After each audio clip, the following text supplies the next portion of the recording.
السلام علیکم۔ آج کے جو حالات ہیں اس کا پس منظر کیا ہے؟ ایسے حالات پاکستان تحریک انصاف پر کیوں آ گئے جو کہ نہ دیکھنے کے قابل ہیں؟ یہ بات اس وقت کی ہے، حمید میر صاحب کہتے ہیں کہ میں بھی تھا اس میٹنگ میں، سلیم صافی بھی تھے اور خان صاحب تھے، اور یہ کہ جنرل باجوہ بھی تھے۔ عمران خان صاحب بالکل کلم کلا اس کو کہہ رہے تھے کہ مجھے قومی اسمبلی میں اتنے بندے چاہیے، اگر اتنے بندی نہیں ہوئے تو پھر ہم ان کو شکست نہیں دے سکتے۔ کس کو شکست؟ پاکستان مسلم لیگ نیند کو، پاکستان پیپلز پارٹی کو۔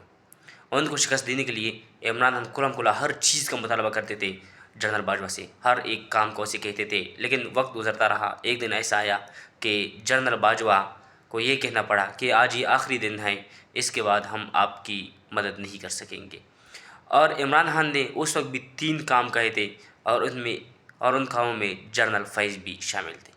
3 کام کیا تھے، تو اس پر ہم ڈسکس کریں گے، بعد میں باتیں بتائیں گے کہ یہ 3 کام کیا تھے، لیکن پاکستان تحریک انصاف کو وہاں سے ہی مشکلات کا سامنا کرنا پڑا۔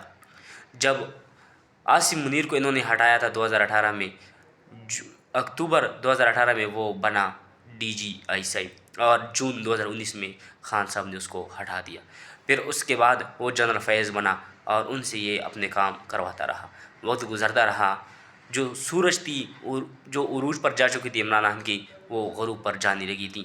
وہ کیسے؟ وہ خادم حسین رضوی صاحب اسلام آباد آئے اور وہاں پر اس نے احتجاج کیا۔ پاکستان تحریک انصاف کی حکومت تھی، انہوں نے آخری حد کر دی، گولیاں چلی، 56 لوگ شہید ہو گئے، اور خود خادم حسین رضوی صاحب کو انہوں نے ایسا زمین پر گھسیٹا اور پھر جیل میں قید بند کر دیا۔ اس وقت خادم حسین رضوی نے کہا تھا کہ میرے بچوں، جو پولیس والے ان کو گھسیٹ رہے تھے، انہوں نے کہا کہ میرے بچوں، جن کے لیے آپ مجھے گھسیٹ رہے ہیں وہ نہیں دیکھ رہا، لیکن جن کے لیے مجھے گھسیٹا جا رہا ہے وہ دیکھ رہا ہے، یہ نہیں کہ اللہ تعالیٰ۔ عمران خان کے جو آسیہ ملعونہ تھی، ان کے بارے میں کہا جاتا رہا کہ اس کو عمران خان نے بھیج دیا باہر ملک۔ کیوں بھیجا تھا اس کو؟ اگر الزام کا سچ نہیں تھا، اس نے سچ میں اس طرح کوئی حرکت نہیں کی تھی، تو بھیجا کیوں گیا؟ جب تک کہ فیصلہ نہیں ہوتا اس کو بھیجنا نہیں چاہیے تھا۔ اور عمران خان کی حکومت میں کئی ایسی چیزیں ہوئی جو کہ نہ ہونے کے قابل تھی، لیکن ہو گئی۔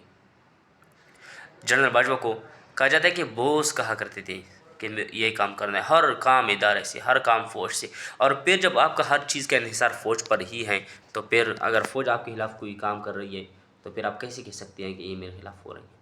آج اگر ایک جرنیل ہے، وہ آپ کے حق میں، آپ کے لیے، آپ اس سے اپنا ہر کام کروا رہی ہیں، تو کل دوسرا جرنیل ہوگا، وہ آپ کے حق میں نہیں ہوگا، وہ دوسرے کے لیے کرے گا، تو پھر رونا کیا ہے اس میں؟ بے شک کہ اس میں کوئی رونا نہیں ہے۔ اور جرنیلوں کو بار بار یہی کہا جاتا ہے کہ یہ جرنیلوں کی غلطیاں ہیں، جرنیلوں کی غلطیاں نہیں ہیں، یہ جو ہمارے عیسائی کی ہیں، جو ہمارے سیاستدان ہیں، غلطیاں ان کی ہے۔ ایک وزیر اعظم آتا ہے، ایک جرنیل سے کام لیتا ہے، تو دوسرے جرنیل آتا ہے، وہ اس کے لیے کام نہیں کرتا، وہ کسی دوسرے کے لیے کام کر لیتا ہے۔ یہ سیاست میں ان کو انوالو کیا گیا ہے، پاکستان آرمی کو۔ پاکستان آرمی خود انوالو نہیں ہوئی۔ جو بھی آرمی چیف بنا آج تک، وہ سلیکٹ نہیں ہوا۔ جو بھی آرمی چیف بنا وہ سلیکٹ نہیں ہوا، بلکہ وہ الیکٹ ہوا ہے۔ دوسرے درجے سے 5ویں 7ویں 10ویں درجے تک یہ چلے جاتے ہیں، اور ایک جرنیل کو اٹھا کر آرمی چیف بنا دیتے ہیں، جس کا حق ہے اس کو نہیں بنایا جاتا۔ جنرل حمید گل، اس کا حق تھا کہ وہ آرمی چیف بنے، لیکن اس کو نہیں بنایا گیا۔ نواز شریف صاحب نے پرویز مشرف کو اٹھا کے اس کرسی پر بٹھا دیا، اور پھر حشر وہی ہوا۔ حالانکہ حق تھا جنرل حمید گل کا، لیکن اس کو نہیں بنایا انہوں نے۔ وجہ کیا تھی؟ کیا مسئلہ تھا؟ صرف اور صرف اپنے مفادات تھے، اپنے مفادات کی خاطر یہ ہر چیز کر لیتے ہیں، جس کا ان کو خمیازہ بھگتنا پڑتا ہے پھر بعد میں۔ وزیر اطلاعات جو پرویز رشید صاحب تھے، پاکستان مسلم لیگ ان کے پچھلے حکومت میں، حکومت ختم ہوئی، اگلی PTI کی حکومت آئی، پھر جب وہ الیکشن کے لیے کھڑے ہو رہے تھے تو اس کو یہ سیٹ بھی نہیں دے رہے تھے۔ پاکستان تحریک انصاف کی حکومت تھی، نہیں کرنے، اس کو الیکشن لڑنے ہی نہیں دے رہے تھے، حالانکہ اس کا کوئی گناہ نہیں تھا، صرف ان کے پاس اختیارات تھے، اور یہ ان اختیارات کی غلط استعمال کر رہے تھے، جو آج پاکستان مسلم لیگ جس طرح سے کر رہی ہے، اس طرح سے پاکستان تحریک انصاف بھی کرتا رہا ہے۔ تو علی محمد خان صاحب کہتے ہیں کہ اگر ہم نے جمہوریت نافذ نہیں کیا تو پھر تو ساری زندگی اس طرح رہے گا۔ ہاں، کیونکہ حامد میر صاحب نے اس سے پوچھا تھا کہ آپ لوگوں نے بھی اس طرح ہی کیا تھا، جس طرح سے اب ان کے ساتھ ہوا، ان کو بیٹھ کر نشان ان سے لے لیا گیا، اور یہ مختلف نشانوں پر الیکشن لڑتے رہے۔ پاکستان تحریک انصاف کے ساتھ بے شک کی زیادتی ہوئی، لیکن پاکستان تحریک انصاف نے بھی زیادتی کی تھی، جس کا ان کو اس دنیا میں ہی بدلہ ملا۔ جیسا کرو گے ویسا بھرو گے۔ پاکستان تحریک انصاف کے ساتھ وہی ہوا ہے۔ تو اب آگے حالات کیا ہیں؟